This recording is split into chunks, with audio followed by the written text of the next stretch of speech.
Hi, I'm Lou Ann Hammond, DrivingTheNation.com. I am here with my good buddy Warren Brown from the Washington Post, and we have Heiko Weller here, the Vice President of Engineering for Bosch. Today we're talking about the electrification and powertrain mobility.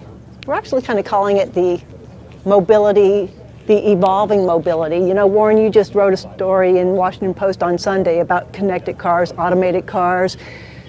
Heiko's telling us about two powertrains in one car. And one of the things we wanted to ask Heiko about was that Toyota has announced that it's going to back away from gasoline engines, which it can only means more electrification of the car propulsion system. And how does that affect you guys?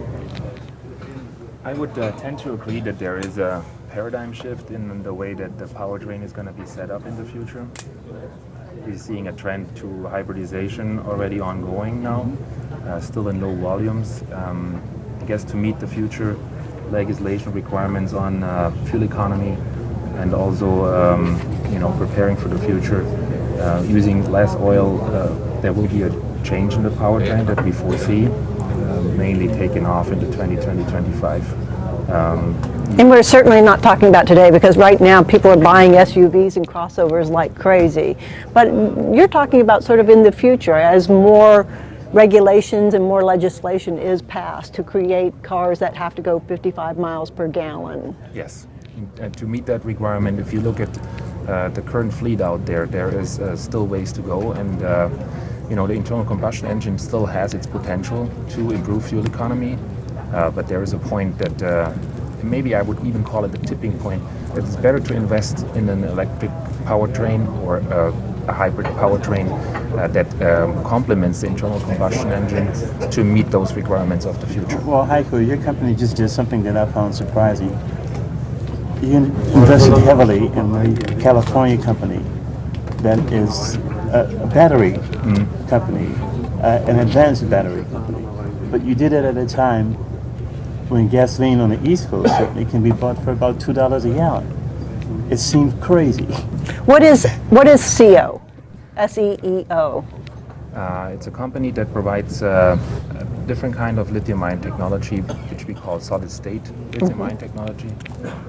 It has the trend of building watt-hours, which is the energy that they can carry in a lighter and in a smaller battery. But why would you invest at a time when gasoline is $2 a gallon? It's a very good question. I think if you look at Bosch, if you look at our company, we're not making a day-to-day decision. We're making a decision into the future. And as I mentioned earlier, that we see a future for electric powertrains, and that we do see that hybrids and plug-in hybrids and electric vehicles are coming onto the market in higher volumes.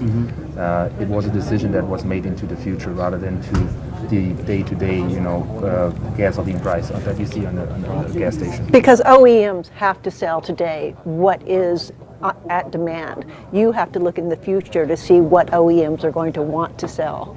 I mean, there are key performance indicators that you have that say these are the things that are going to be needed in the future. Yeah, and then again, there's two things. There's the fuel economy that we need to meet for meeting the legislation, the requirements that are out there in the market.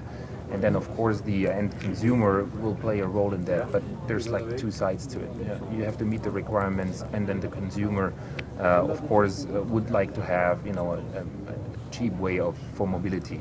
That's true. Yeah. Right. Warren, last word? Well, congratulations on looking ahead. It's risky, but thank you. It's the only way you're going to make it. Okay, there you go. If you continue to have questions, like us on Facebook, follow us on Twitter, and send us some questions. Thanks so much. Okay. Thank you very much.